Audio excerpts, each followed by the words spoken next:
Hello అండి, good afternoon. నేను మీ బెజవాడ బుల్లెమ్మ. ఏంటి బుల్లెమ్మ వీడియోస్ పెట్టట్లేదు అనుకుంటున్నారా? ఏం లేదండి, ఇంట్లో అమ్మవారు ఉన్నారు కదా, కొంచెం అమ్మవారి ధ్యానంలో ఉంటున్నాం అనమాట. అండ్ అమ్మవారు 4 రోజులు ఉంటారని చెప్పాను కదా.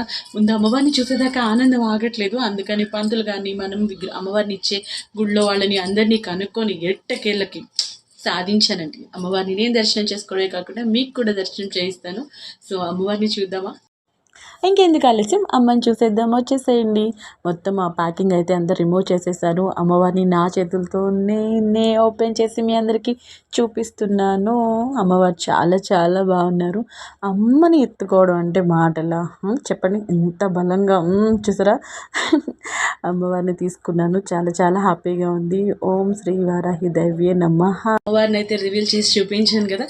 ఇప్పుడు మరి కొంచెం దగ్గర నుంచి, ఇంకా కొంచెం దగ్గర నుంచి మీకు చూపిస్తాను. Just 1 second.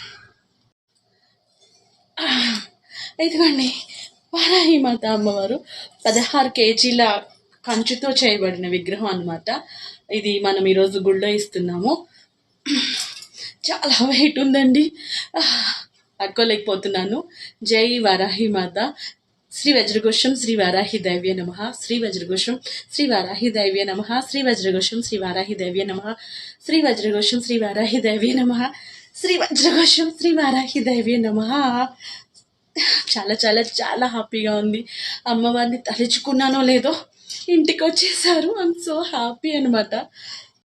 అమ్మని మోయడం అంటే మామూలు విషయం కాదండి. నుంచోలేకపోయాను పట్టుకొని, అందుకే కూర్చొని వాళ్ళలో కూర్చోబెట్టుకున్నాను. లాస్ట్ టైం శ్రీ వారాహి మాత గురించి అయితే నాకు లాస్ట్ టైమే తెలిసింది. నవరాత్రులు చేద్దాం అనుకున్నాను కానీ అందరూ భయపెట్టేశారు. మంత్రం అన్నారు, తంత్రం అన్నారు, చాలా నిష్ట అన్నారు, లేకపోతే చాలా కష్టాలు అన్నారు. సో అందుకని లాస్ట్ టైం నేను వారాహి నవరాత్రులు చేయలేదు. అండ్ ఈ మధ్యలో నేను హైదరాబాద్లో వచ్చాక మళ్ళీ నా 2 కాళ్ళు మళ్ళీ స్వెల్లింగ్ వచ్చేసి కలర్ మారిపోయినప్పుడు ఇలాగే ఏదో సోషల్ మీడియాలో వీడియో చూస్తే దాని కింద కామెంట్స్ చూశాను. జస్ట్ ఆ వీడియో చూసి మనసులో అనుకుంటే కోరికలు తీరాయని. అప్పుడు నేను అనుకున్నాను, మళ్ళీ నేను హాస్పిటల్కి వెళ్ళకూడదు, నాకు మెడిసిన్ ద్వారా క్యూర్ అవ్వాలని. స్నానం చేసి పూజ చేసిన తర్వాత నేను ఇందాక శ్రీ వజ్రఘోషం శ్రీ వారాహి దైవ్య నమః అని చెప్పి ఒక 11 టైమ్స్ అనుకునేదాన్ని. బ్లడ్ టెస్ట్ చేసిన తర్వాత ఓన్లీ మెడిసిన్తో క్యూర్ అవుతుంది అన్నారు. అప్పటి నుంచి అమ్మని రోజు తలుచుకుంటున్నాను. అసలు నాకు అమ్మ గురించి ఏం తెలీదు, తలుచుకుంటున్నాననే చెప్పి ఇంటికి వచ్చేసారు. అంత చల్లని తల్లి వారాహి మాత అనమాట. అమ్మవారు ఇంకొన్ని రోజులు ఉంటారు అనుకున్నాను, కానీ రేపు మంగళవారం, ఎల్లుండి అమావాస్య కదా, గురువారం పంపిద్దాంలే అనుకున్నాను. కానీ అమ్మవారికి అమావాస్య అంటే చాలా ఇష్టం అంట. సో అమ్మవారిని అమావాస్య రోజే అలంకరణ చేసి పూజలు ఏవో స్టార్ట్ చేస్తారంట. తెల్లారి మళ్ళీ గురువారం నుంచి అమ్మవారివి నవరాత్రులు స్టార్ట్ అయిపోతున్నాయి కదా, అందుకని ఇవాళ ఎంత లేట్ అయినా సరే అమ్మవారిని తీసుకొచ్చి ఇమ్మన్నారు. ఇంటికి ఎవరైనా ఆడపిల్ల వస్తేనే బొట్టు పెట్టి జాకెట్ ముక్కించి గాజులు పెడతాము. అలాంటిది అమ్మవారు మన ఇంటికి సాక్షాత్తు వారాహి మాత వచ్చారు. సో నాకు తోచినంత నాకున్న దానిలో అమ్మవారికి శారీ కూడా తెచ్చి పంపిస్తున్నానండి. సాయంత్రం టెంపుల్కి అమ్మవారితో శారీ కూడా తీసుకెళ్తున్నాను. నేనే నా చేతులతో అమ్మవారిని గుళ్ళో ఇస్తున్నాను. చాలా చాలా హ్యాపీగా ఉంది. మళ్ళీ చెప్తున్నాను, మీ మనసులో ఏదైనా తీరని కోరిక, చాలా కష్టాలు అందరికీ ఉన్నాయి, బాధలేని మనిషి ఎవరున్నారు చెప్పండి? మీరు కూడా నాలాగా రోజు ఒక 11 సార్లు అమ్మవారి మూల మంత్రాన్ని పఠించండి. ఆ తర్వాత మీరే చూడండి, ఆర్థిక ఇబ్బందులు, ఆర్థిక ఇబ్బందులు, ఆరోగ్య సమస్యలు ఖచ్చితంగా తీరిపోతాయి. నాకైతే నమ్మకం కుదిరింది. అందుకని నేను ఇంత గట్టిగా చెప్తున్నాను.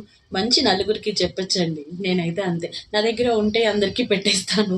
నాకు తెలిసింది ఏదైనా అందరికీ చెప్పేస్తాను. అలాగే ఇది కూడా చెప్తున్నాను. అంటే నేను బాగా తెలిసిన వాళ్ళకి ఇది బాగా తెలుసు అనమాట.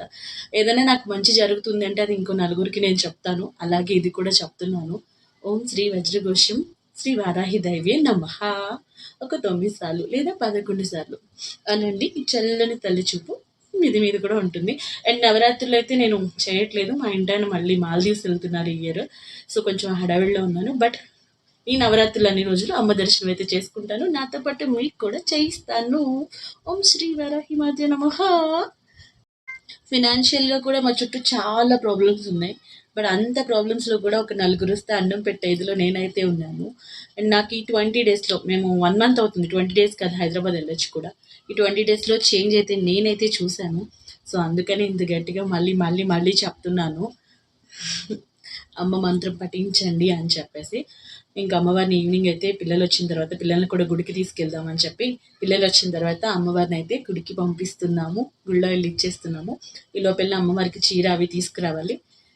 మాకు మొన్న శ్రీచక్రం, ఇప్పుడేమో వారాహిమాత అమ్మవారు, ఇలాంటి మంచి ఏమని చెప్పాలో తెలియట్లేదు.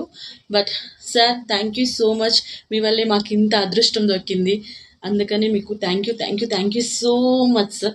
పేరు చెప్పచ్చో లేదో మళ్ళీ చెప్తే ఏమనుకుంటారో అని పేరు చెప్పలేదు. Thank you so much sir. ఇది మాత్రం లైఫ్లో ఎప్పటికీ మర్చిపోలేను. మీరు ఇచ్చిన 2 అవకాశాలు. శ్రీచక్రం and Varahi Mata. Thank you so. ఇంకా మరి బ్లాగ్ ఆపేస్తున్నాను. నెక్స్ట్ బ్లాగ్లో అమౌంట్ ఏ గుళ్ళో ఇస్తున్నాం, ఎక్కడ ఇస్తున్నాం విజయవాడలో అన్నది నెక్స్ట్ వీడియోలో పెడతాను. ఓకేనా? చాలా వెయిట్ ఉందండి. 16 కేజీలు కంచి అన్నారు కదా అమ్మవారు. అమ్మ శ్రీ వజ్రఘోషం శ్రీ వారాహి దైవ్య నమః.